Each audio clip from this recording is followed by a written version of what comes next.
Latino Democratic Caucus Town Hall in Washington State. Before we get started with your questions, I would like everybody to introduce themselves at our table.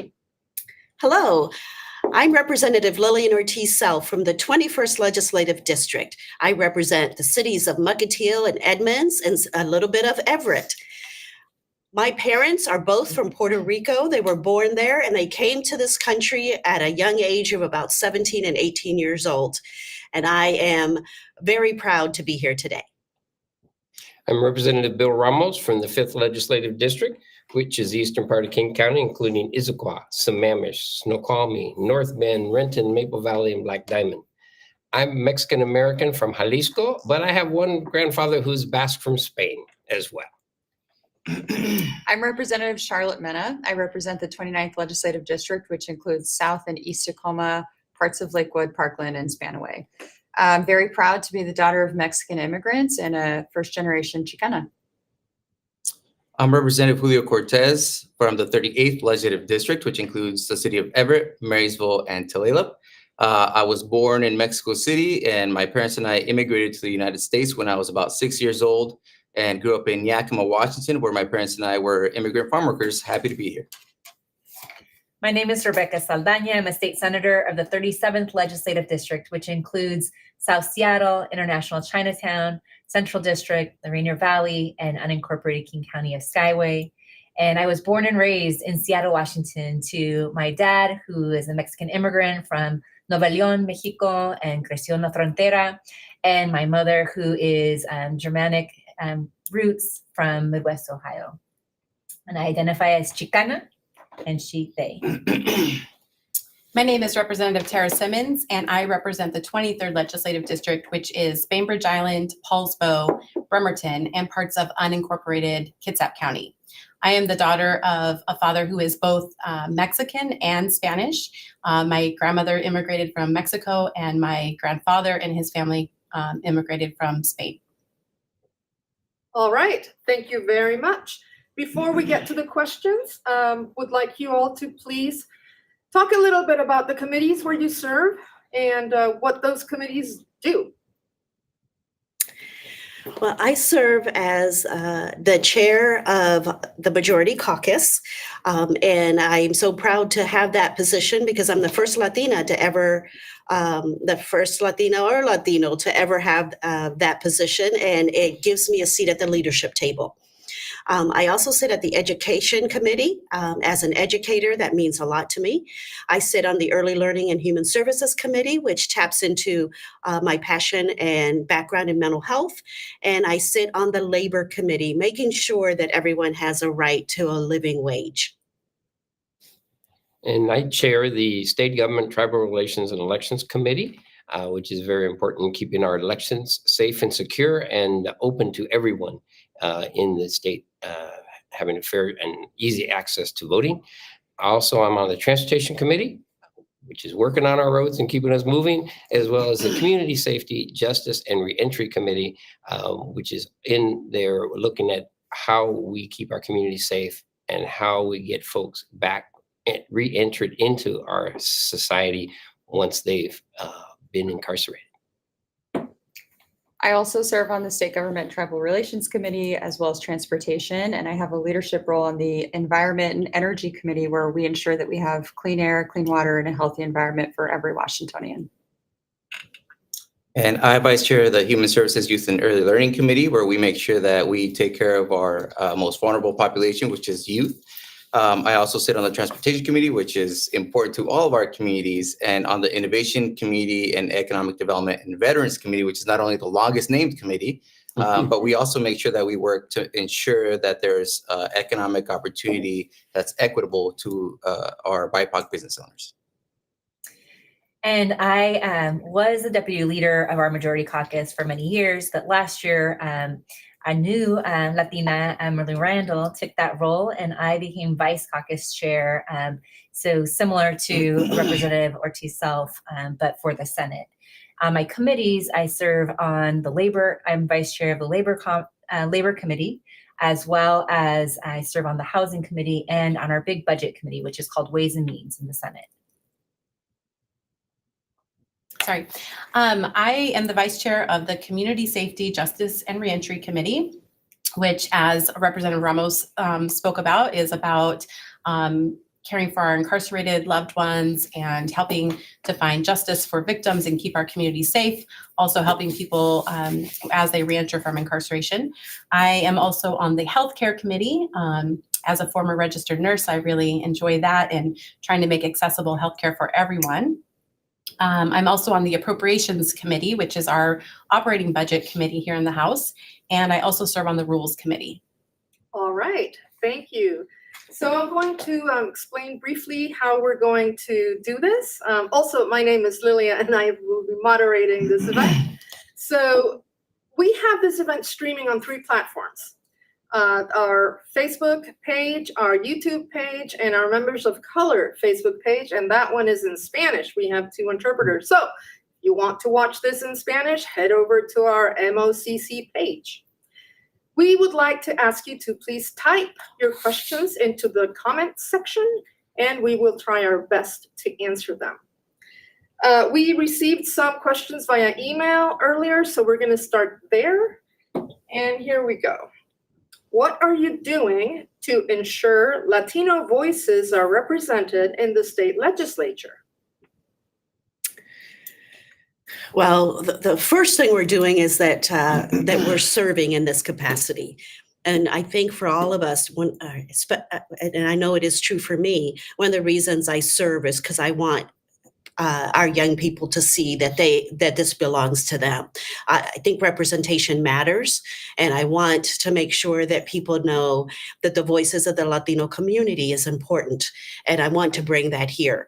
I also believe in opening doors and making sure that every group that comes here, every person, every voice that I hear, every story that is told to me is represented in every committee that I attend. I want to make sure that the voices of my students, the families I work with, all of them know that their voices are translated in this place. And I'd just like to add to that. We're hearing one of the main things that is of most interest to me is the number of Latinos that have been increasing in our legislature. So much so that there's 11 of us now in both chambers, and that's why we have our Latino Democratic Caucus. We are here to raise those voices even higher because we have more numbers here, more voices to speak to all the different sides of the questions and how they affect our communities across the state. And that's the most important thing I think we've done this last year is start this Latino Democratic Caucus. Yeah, and I'll add a little bit to that. You know, one of the other things that we're doing is we're actively going out into our Latino communities to make sure that we first listen to your voices, right? Listening to your voices and bring them back to our committees, to our caucuses, to make sure that what we're hearing from our community is translated and represented when we're actually passing laws. And I think to add to that, you know, the youth voice. Right now, our youth sometimes don't get super excited about the work that we do here in Olympia. So, you know, some of us have been going into middle schools, we've been going into high schools and speaking to ESL classes to ensure that we not only give information, but listen from our young population to ensure that their voices are heard. Even though they can't vote, their voices, their experiences matter, and we want to make sure that we capture that. Anybody else? No? Okay. So one of the questions that we have been receiving, not for this event, but at other events and from people in the community is why now? Why so? Shouldn't this have happened years ago? Absolutely, it should have happened years ago. Absolutely. I'll tell you, I started here in 2014, and I was the only Latina in the State House, the only Latina present for a while, and that is not okay. It is not okay that I'm just now the first Latina to serve as a caucus chair. Those things are great, but it is not okay. We need to be far more advanced than we currently are. And so I am thrilled to have my colleagues with me around this table to see our numbers increase. I love that. But there is always room for more. There is so much work to be done in making sure that every family, every voice is heard, and the multiple needs in our community is being heard and addressed. And it takes a lot of us to do that work. So I'm glad it is now, and I'm sad that it is now because it should have happened a long time ago. Yeah, and I'll just add to that. When I came in 2017, I was the only Latina in the state Senate, and I wasn't the first, though. I think it's important to recognize Senator Margarita Prentice, Representative Phyllis Gutierrez Kenny. There were people that were here before, but they were one and onlys. And it's in terms of actually building that kind of infrastructure to be able to support one another and really be able then to have the ability to create leadership pipelines, do the mentorship, have that consistency. In the House, you're elected every 2 years, in the Senate every 4 years. And so I think that part, it takes time, right? But that was a commitment when I got here, was to make sure that that would never happen again. And I'm very proud to say that the members of Color Caucus has grown in the Senate. We have multiple now people of Latino descent in the Senate as well. But I think it's really important that we don't stop there. And Latinos are todas las razas, as we know, right? And so we have our Black Caucus, we have our members of Color Caucus, we have different efforts to make sure that the diversity of the people of Washington is represented, including the diversity of our own Latino community. So one of the questions that we got here now, and actually that's 2 questions, but specific about language access. And people want to know what you guys are working on regarding language access in voting and services, just in living in this state. Well, I can talk about my passion to have dual language programs across the state of Washington. We are working really hard to make sure that every school district that wants it has a dual language program. It has been proven that it is the best method for teaching English language learners because they learn academic content and they learn how to speak English at the same time. We know that learning multiple languages is a benefit to all students. And so I'm very passionate about that. Been working on it for a few years and will not stop working on it until it is statewide across every school district that desires that program. So I'm very excited about that. Some of my colleagues in the House have also been working on translation services and getting professional translation services and a criteria in both in the legal field and in the medical field. We know we have a long way to go there, but we're continuing to try to make sure that those standards are set. And I know that some of my colleagues have worked on other efforts.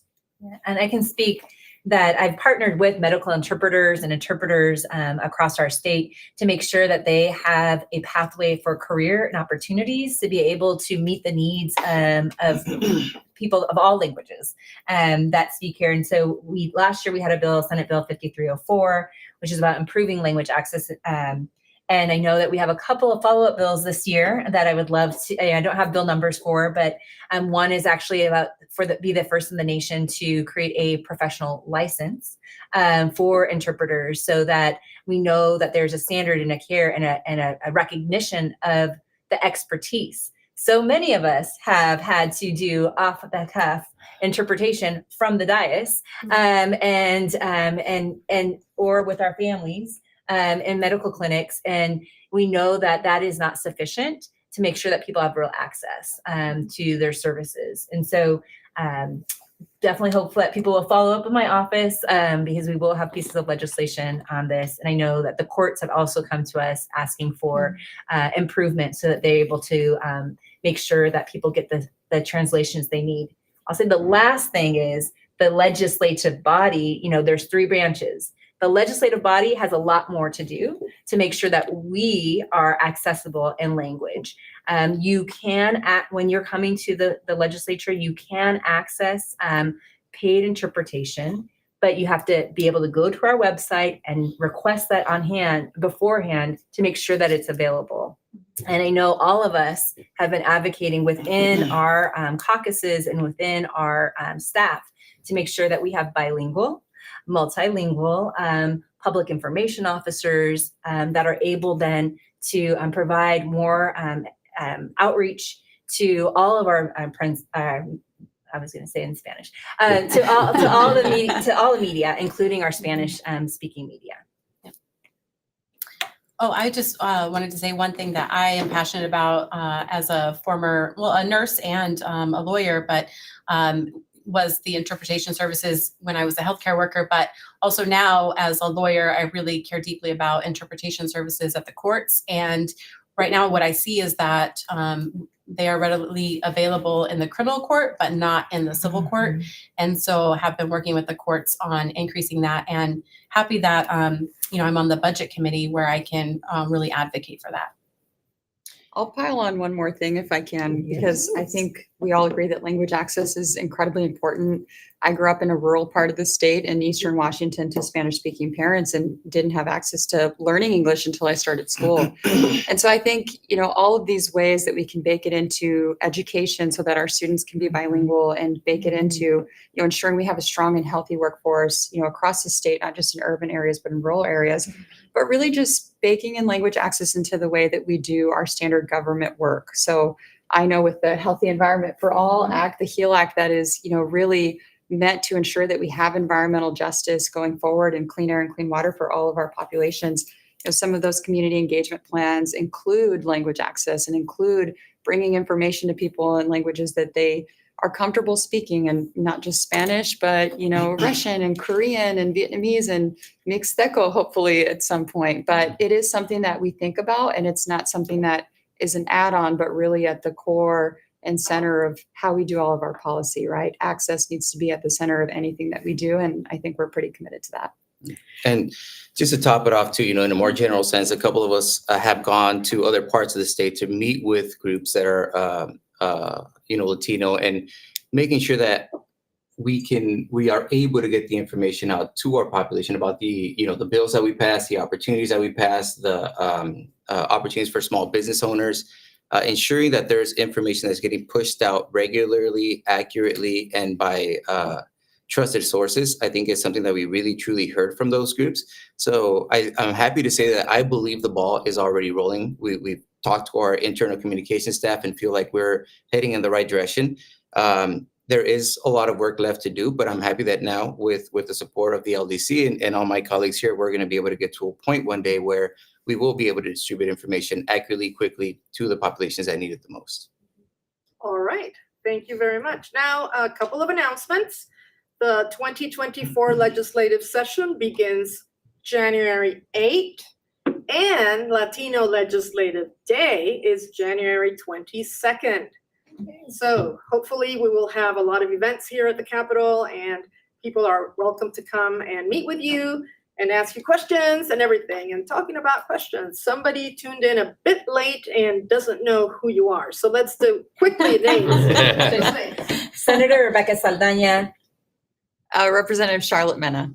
Representative Lillian Ortiz Self. Representative Bill Ramos. Representative Julio Cortez. Representative Simmons. Okay, our next question is from Eastern Washington. The concern is that all of you represent districts on this side of the state. How can you reach people on the other side?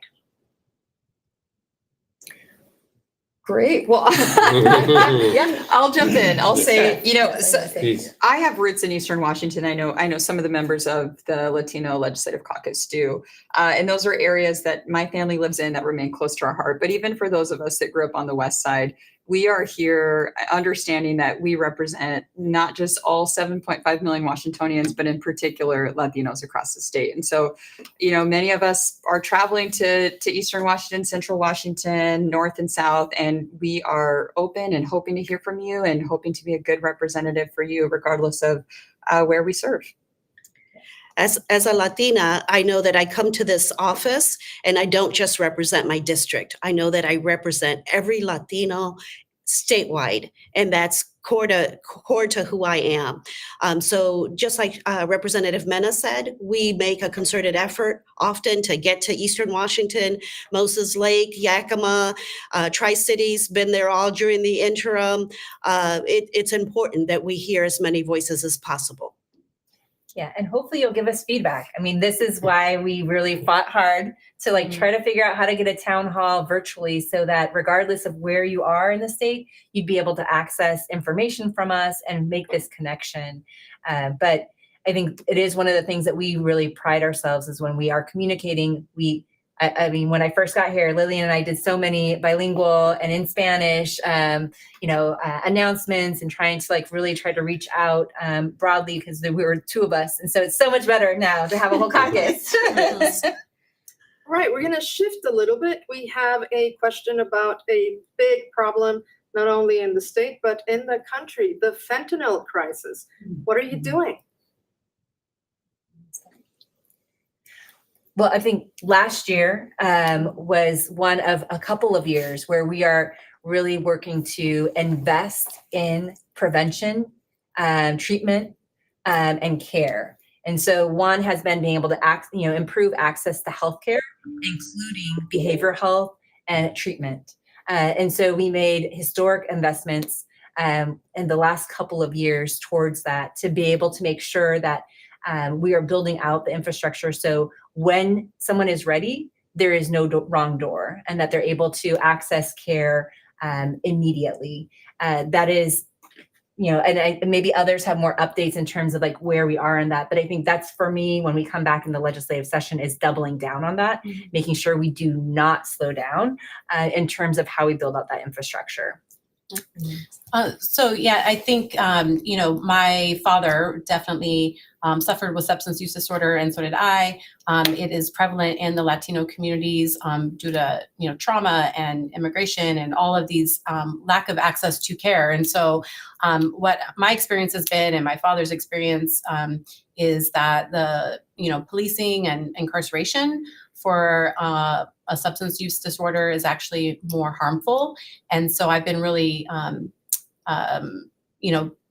grateful for my colleagues here since I joined in 2021 that we've taken a new approach around care instead. And I think that's what our families want, is to stay together. And we know that our communities are disproportionately arrested as well. And so, and the consequences can be very, very hard for our communities, including deportation and more separation from families. So we're doing everything we can to get away from that kind of response and into a more holistic, caring response. And fentanyl is a very scary drug.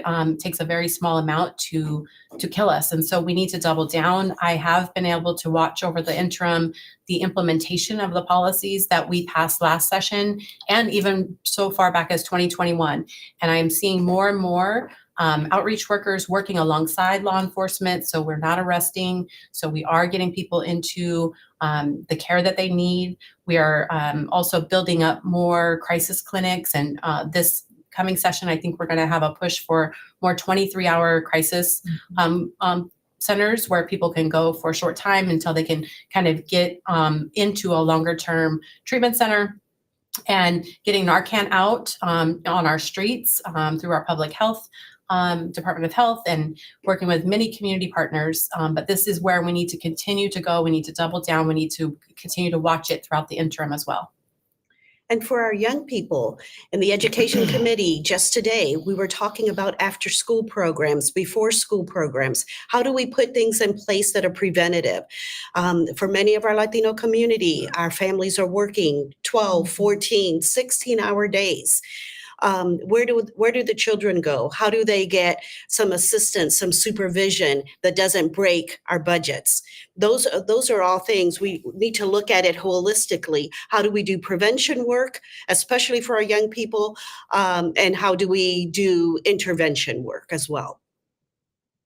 And I'm hoping we really look at the possibility. As we do this, we know we need more skilled workers in the behavioral health and substance abuse arena. We need that. And we also need those folks to come from the communities where they are needed. So really reaching out to get folks from our communities to get skilled in those jobs so they can long-term be available to our communities. So that we have good folks that we can go to, we feel comfortable with in the long term. So reaching out and really building that behavioral healthcare workforce is very critical to me. Well, you kind of almost answered our next question. It has to do with the lack of opportunity for the Latino community when it comes to education and acquiring skills and apprenticeships. And so the question is, how do we get these programs, but not only in urban areas?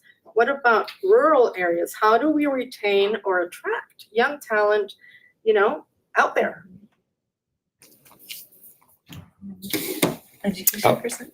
And, I was very proud of the fact in our transportation package last year, we worked really hard to build in workforce issues that were going to expand opportunities. We built out apprenticeship programs to get folks into where they can get skilled jobs, skilled labor, and have good lives.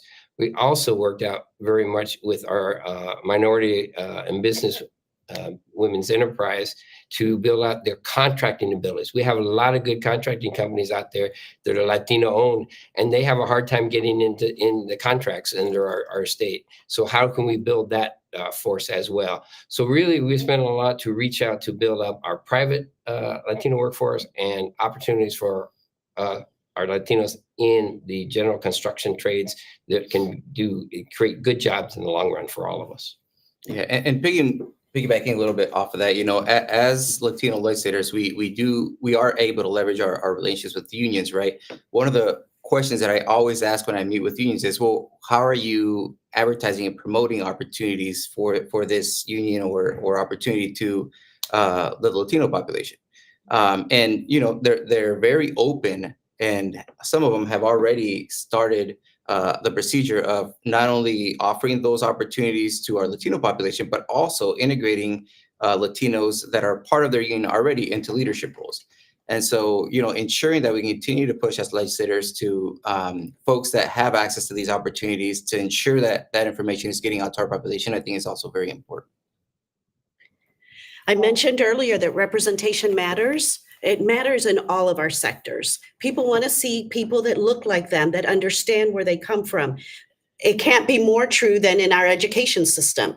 Our students want to see educators and staff that look like them, that understand where their families come from, that are a part of their community. And so we are trying to recruit teachers and trying to support teachers of color across our state. One of the things we're putting in place is a teacher residency program where we help students get excited about going into education and making sure that they get paid while they're doing their student teaching, because that seems to be a big barrier for a lot of our students. And we want to make sure we continue to open the doors, not just in education, but in nursing, in the legal fields, in our apprenticeship programs, in our workforce across the board. I'll add one thing, and I think we want every young person in Washington to have every opportunity to choose their own pathway. And so we've expanded all of these great opportunities in the trades and with unions, but the legislature has also done a lot historically to expand opportunities for higher education. Absolutely. Through the Washington College Grant, whether you are a citizen or non-citizen. There is additional aid to make those dreams come true. And what I've really seen us focusing on the last year and in the last several years is making sure that students have access not just to funding for tuition, but for housing and food and all of those wraparound services that you need to actually be a student and get the education you want. So it's really a continuum of options and a holistic approach to make sure that all of our youth have a fair shot at succeeding. Okay. Our next question is specific to issues with no access to clean water in Mapton, but also just farm workers. What are we doing to address farm worker issues? Start with the clean water. Yeah, it sounds like two issues. So with clean water, we do have a lot of clean water issues across the state, and in particular in Central Washington, because we have the Yakima Training Center and federal military bases that have contaminated water sources. So I'll say as a state family right now, I know that we're responding by talking to folks, going door to door, actually in English and Spanish, providing filters, providing bottled water, and making sure that we can prevent further pollution and clean up the water sources that are already there. So that's, we think all the time about how do we take out pollution on the front end and how do we respond to the crisis at hand. So know that we care deeply about this and are moving as quickly as possible. Yeah, and on farm worker issues, I think we build on a legacy in Washington State where in 1986, farm workers organized to make sure that workers had protections, to some basic human rights around, and since we've gotten here more recently, I think there's a few different things. One is, of course, including farm workers in regular worker protections, from paid sick and safe time to our Family Medical Leave Act. And it was one of my favorite moments was to be out in Central Valley meeting with a worker who for the first time had income in the winter because his wife had a baby, and they were able to qualify for our Paid Family Medical Leave Act that is sponsored by the state. It includes people regardless of status. And so I think a lot of people don't know that, but it is something that is really something that we intentionally made happen. And so I think the other piece too is just is making sure that dairy workers, agriculture workers know their rights, to not have retaliation, that they have the right to organize, and they have the right to overtime pay. And that is something that was one and is getting implemented. And, we're getting a lot of feedback about how do we make sure that implements well for the workforce, and that they're not being punished because companies are looking for other ways to save money. But that is their right. And so I think, I know that there are a couple pieces of legislation that are coming forward. One about making sure that wage salaries are set correctly, regardless of whether you are here as an H-2A worker or whether you are here as a domestic worker. And I know that also there's a lot of workers that are organizing that are finding retaliation in Sunnyside and the mushroom plant. And so I know we're looking at pieces of legislation that would help strengthen their right to be respected when they do say that they want to have a collectively bargained contract. We constantly work with, I know in the Labor Committee, we're constantly working with pushing our state agencies like L&I to make sure that they're doing inspections on the farms, unannounced, being there, collecting information that we need so that we can then build programming and regulations around that.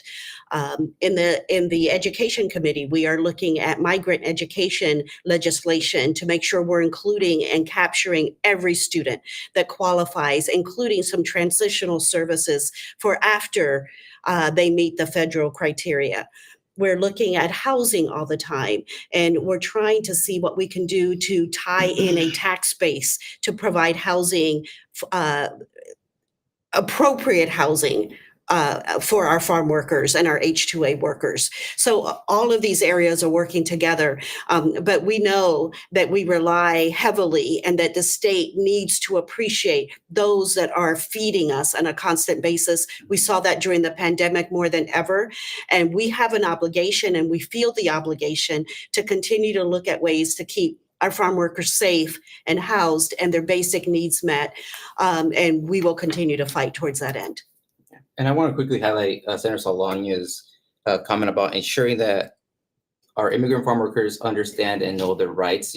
As somebody who grew up and spent time in the orchards with my parents, like I saw and experienced some of the injustices like weight theft, sexual harassment. And so we need to make sure that we're empowering not only organizations that are there to support our immigrant population, but also our immigrants themselves to ensure that they can take care of themselves. Last year, the LDC supported the Boston Coalition, which it was training immigrant leaders to train other immigrants about their rights around sexual harassment and what they could do to protect themselves and their community. So the work is ongoing, but I'm extremely proud to be sitting next to these amazing people that are ensuring that the voices of our immigrants are also being heard, and then that there's actual action taking place after.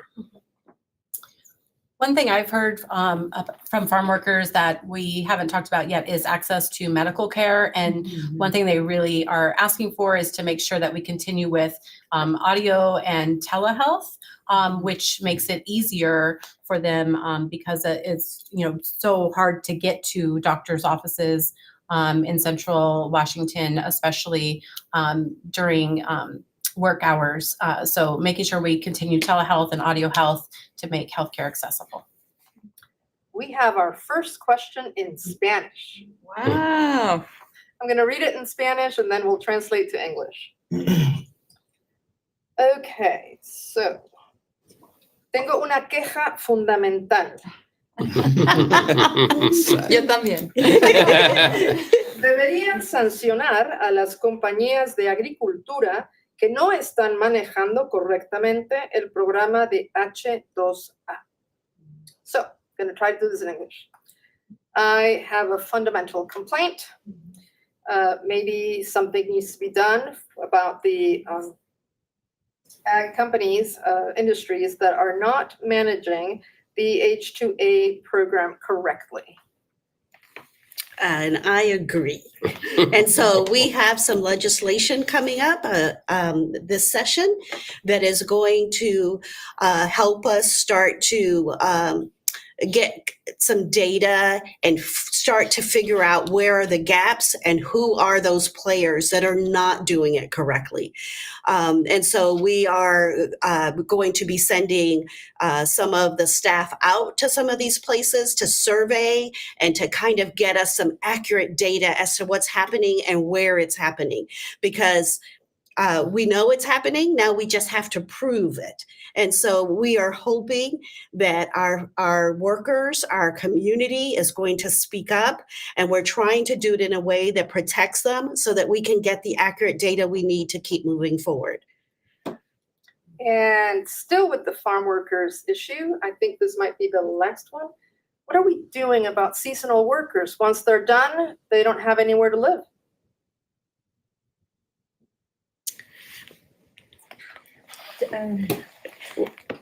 Are they, well, I mean, without having more information, whether they're, I mean, H2A workers should always have some place to live while they're under contract. And that there are certain standards at the federal level that then we as a state help comply with. I think the other piece is more for domestic internal workers of making sure that we have community-based housing so that your housing is not dependent on your employment. And I do think, you know, we had the Farm Worker Housing Trust Fund. We have done a lot of investment in our housing trust fund, more historic, you know, more over the last couple of years, including last year.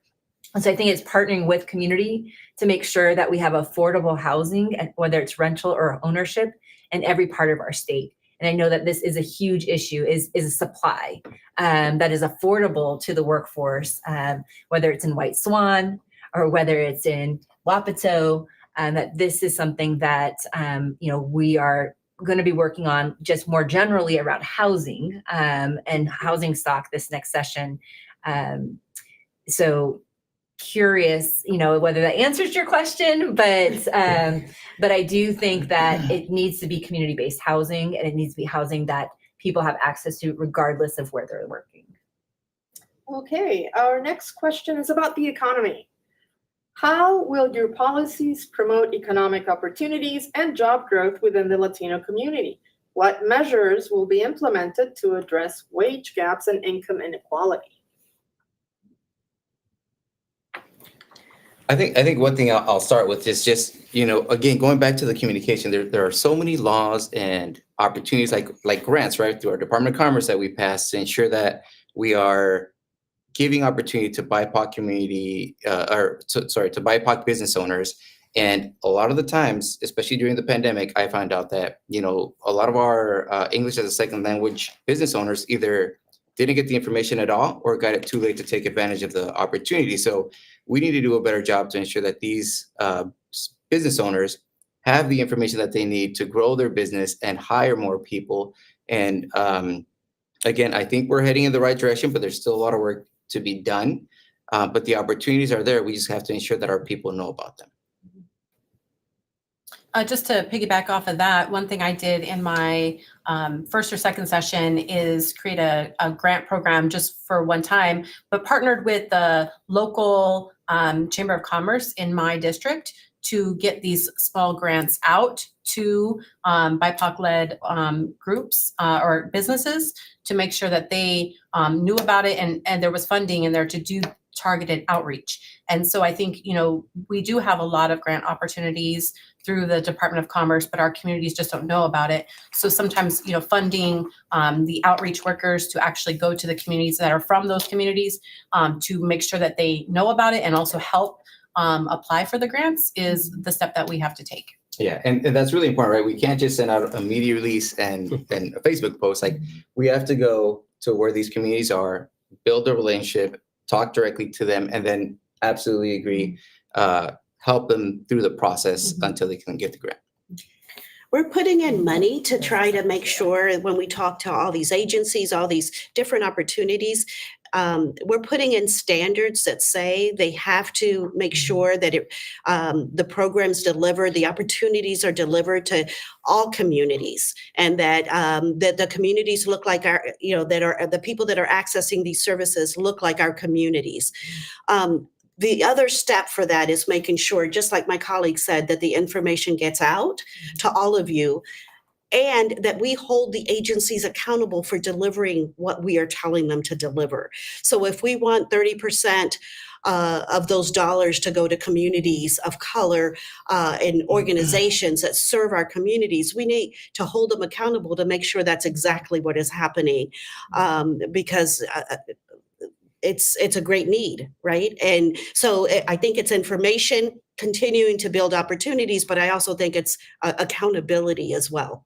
Yeah, and just to build on that, so the HEAL Act, which was mentioned earlier, and the climate commitment dollars, both of them have requirements within them that 35 to 40% of those dollars need to be invested in by and for communities or environmental justice communities. And our communities are overrepresented in those communities. And so that is a place where we are building in dashboards. We are, asking the agencies that they need to show their work when those dollars come out. And so the first round of dollars are just coming out, but this is going to be over multiple years. And so I think the other piece too, this body has worked on is to really do deeper investment in what our Office of Minority and Women Business Enterprises, which is, they have multiple places in Eastern Washington and this side, to make sure that that technical assistance is there. And we've really invested in that, the leadership of that office. And I know that during this, from last session till now, many of us have been in rooms, doing some of that technical work to make sure that we are including that in our public works and the climate commitment dollars and all of the dollars that are under HEAL, which includes a lot of our transportation, our Department of Commerce, Department of Ag, Department of Ecology. And so I think these are places where we want our communities and to start looking, working with us, preparing yourself, because there's going to be a lot of money coming out, and it is on us to make sure that our communities are ones, creating ownership, wealth, and really benefits for our local communities. Well, I'm going to pile on because everyone's saying really good stuff tied together. But I think, everything that has been shared is very true and important. I think one of the things that we've learned from massive federal investments and state investments is that we need to not only get this information to communities, but then give them the tools to access it. And so something we've started building in is technical assistance, right? So getting people at these agencies who have grants, who are able to provide language access and who are able to walk people through what is a very bureaucratic, long and complicated process of submitting a grant proposal. I think outside of that, when we focus on policies that uplift workers, we uplift Latino workers as well. And so, these, robust investments in paid family and medical leave and unemployment insurance and, making sure that we have supply stock and housing that is actually affordable. But I'll make the announcement here first. I'm going to be working on a bill to raise the minimum wage again, because I think that we need to do that, and our communities are no longer affordable. Okay. Our next question is about internet access. Currently, internet access is no longer a luxury, it is a necessity. And this is across the state. Is anything happening to make sure that there is infrastructure for broadband and internet access in rural, remote areas of the state? Yeah. So, we have invested so much last year and the year before, ever since COVID, really into the digital equity divide. And there is an organization I'm very proud of that is owned and operated by Latina, who is not only building out broadband in Central Washington, Eastern Washington, and the places where we all need it, but also partnering with formerly incarcerated people to make sure that they are getting the skills they need to learn how to build the broadband infrastructure in Central Washington, Eastern Washington. So we are investing a lot of money into building that infrastructure and then also getting laptops and out to communities who don't have them. Okay. Next, we have a question about people are enjoying this event and they want to know, they want to know if you are planning to have an event such as this, but in person. Well, if the request is there, I think we would all be open to it. And we hope that we will see everybody at the Latino Civic, the Legislative Lobby Day. Latino Legislative Lobby Day Yeah. that was mentioned earlier. We would. That's a great time. I tell you, it's un día de orgullo para all of us. Like, we get so excited when our community shows up, talking to the young people, talking to the moms, the dads, la abuelas. It makes us very proud to see you in this campus, because this campus belongs to you just as much as it belongs to us. And we want to see you there. So I hope you come out. And if the request is there, we could get the organization behind us. We would love to take this in person. Absolutely agree. And that's just it. We just need to coordinate that and do it. This is our first try at reaching out, and we had to do it this way to start. But that is my vision, is that we would be moving out in the community and talking with folks. Some of us, like as I mentioned, we've already been traveling to various communities outside of our own districts to open up and get those relationships going. So that could just be much more easy to exchange information, share the wealth of what opportunities there are. And that is what the goal is for me of our Latino Democratic Caucus, is to be there for everybody across the state. All right. Well, believe it or not, we have about 10 minutes left of this event. Time sure flies. Let's use this opportunity to talk a little bit about what you will be working on in the 2024 session. Senator? Sure. So I mentioned a few things. I'll say that 3. One is unemployment and benefits for immigrant workers. This is a bill we've introduced a couple of years. We now have a new version of it. And what we need is a groundswell of support to make sure that we put the revenue behind it. For too long, our essential workers have not had the support they need because of our broken immigration system. But they are part of our communities and deserve to have access to employment insurance.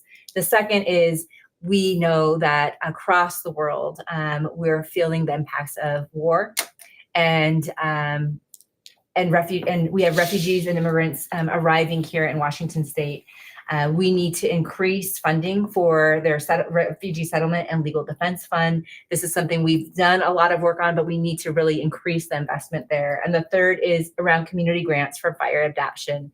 This is about making sure rural communities, Latino communities, communities that aren't always centered, have the information they need and are empowered to be able to make sure that they are safe when they live close and are being impacted by fire and smoke and heat. And so this is a program we started, but needs to be further funded, and have met some great people across the state already doing work in this area.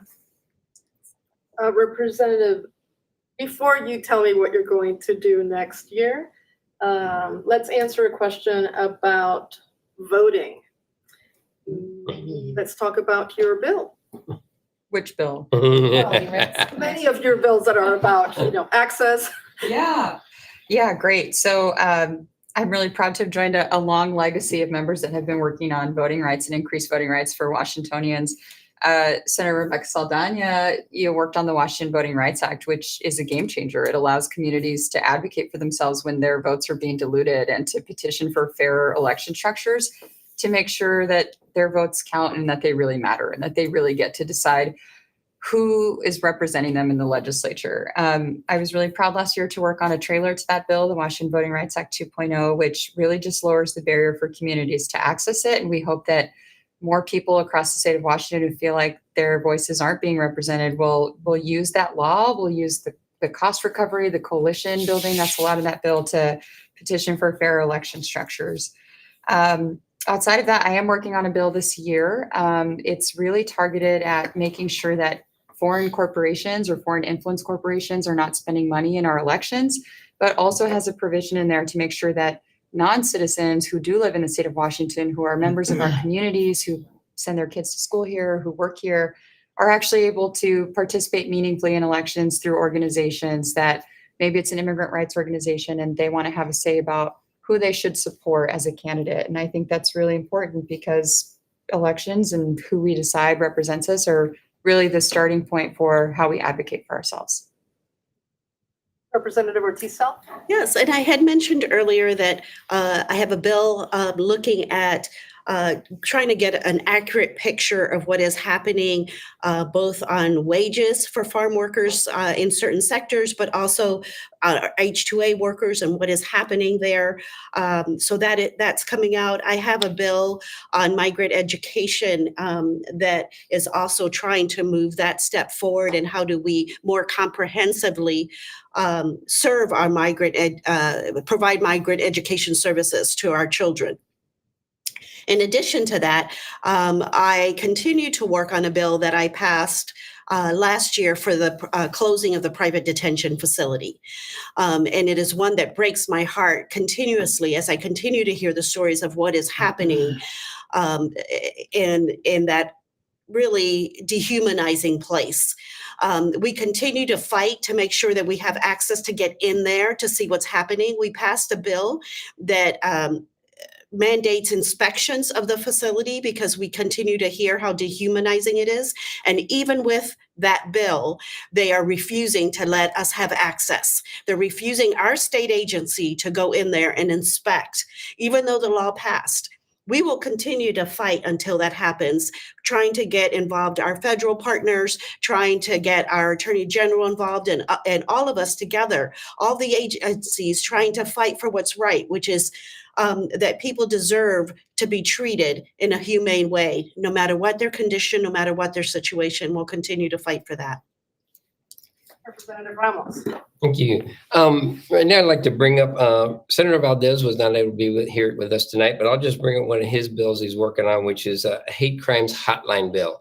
So we know hate crimes have been increasing, and the fact is we're not reporting them. We know that there's much more happening than being reported. So this would be a hotline to report hate crimes and get that going. So that's one of the things he's working on. I've been working on domestic terrorism and white supremacy. People don't want to talk about it because it's really hard to deal with. And I'm going to continue fighting that, because what we have to do is keep talking about it and talking about ways we're going to combat it, because we don't want this to continue to take over our country as it has. And it's here in Washington State at a very high level, even though some folks don't want to admit it or see it. I'm going to bring it up and we're going to talk about it. I'm working on it as a public health issue. It is critical to the health of our state and our citizenry. We have to combat domestic terrorism, white supremacy. Representative Cortez? Yeah, mine's a little bit more of a district-specific request of the legislature, but I'm working with the Latino Education Training Institute, or LETI, on a request for funding for a Latino community space in the 38th Legislative District. But it stems from, a statewide need, I think, for trusted community hubs that are run by and for the Latino population. LETI, or again, the Latino Education Training Institute, they are working to promote self-sufficiency by addressing various needs for our population, everything from ESL classes to home ownership to ensuring that they can navigate the systems that they need to navigate in order to be successful. That's what these type of organizations will be doing. And so, they're going to be focusing on literacy, math, and writing, crucial to workforce participation. So again, ensuring that our populations are able to navigate the opportunities around workforce.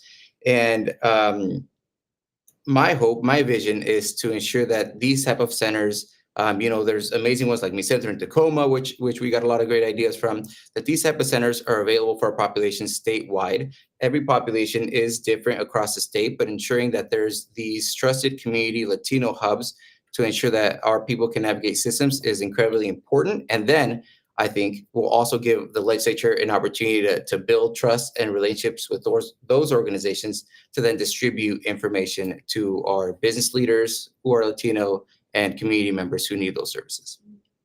Representative Simmons. Thank you. So I think I might be the only member of our caucus that is on the budget committee in the House. And so last year I was so proud our caucus rallied and really fought hard for the healthcare access for our immigrant communities and was successful. We didn't think we would be, and we didn't give up, and we did. And so I am honored that I get to carry forward our priorities to the Appropriations Committee. I will be making sure that we continue to fight for that funding for healthcare access. That's the number one need I hear from my community in Kitsap County. And then another thing that I really am passionate about is legal access as well. And our federal government gives most of the legal aid to our state and has restrictions on the use of those funds for people who are undocumented. And in Washington, we actually changed the law for our state funds on my first session in 2021. But we still go without enough access to legal needs or legal counsel for our communities. And so I want to increase that as well. And then I do have one bill that I'm working on in coordination with our incarcerated loved ones and the Latino development organization, which is incarcerated Latino men in Monroe and Stafford Creek prisons around voting access. And right now, our Latino communities are disproportionately over-policed and incarcerated, and they have no political power when they're incarcerated in a Washington state prison. They cannot vote. However, I feel strongly that they did get their punishment at the court, and they are there in prison to learn to be a better neighbor. And voting is having a voice, and I think if they can vote, more elected officials will maybe care about what's going on in the prisons there and the conditions that they are subjected to and lack of rehabilitation and reentry programs. And so I am working to restore the right to vote for people that are currently incarcerated, and our communities are disproportionately impacted by that policy. So those are the bills I'm working on. All right. Well, we have 2.5 minutes left. So we want to thank everybody who tuned in for this event. We believe that it was successful, hopefully. And any parting thoughts from you? I would just like to say that it's been my privilege to serve as the chair of the very first Latino Democratic Caucus. As you can see, I am surrounded by very passionate, intelligent, driven people that share the passion of wanting to make sure that Washingtonians are represented. All Washingtonians are represented, wanting to share the passion that comes from their moms, their dads, our experiences as children living in Latino households and how that impacted us, the richness of our culture. How do we move that forward? How do we give those same opportunities to our children and our children's children? We want to see our grandchildren have better access than we ever did. I should have not been a 7-year-old translating for my parents at the hospital. I don't want to see others do the same thing. We know what it's like to grow up in situations where we had so many barriers in front of us. And we truly believe that if we are here today, you can be here today too. And that's what we hope for our Latino community, that they see opportunity, that we try to open as many doors as we can for them, and that you walk through those doors because we need you, our children need you, our grandchildren need you. So if you are watching, please know, and you want somebody else, or you picture that it would have been nice if your friend had been watching as well, this event will be in the members' Facebook pages as well as our YouTube page for posterity, so you can watch it anytime. Thank you so much for joining us. Good night. Right. Good night.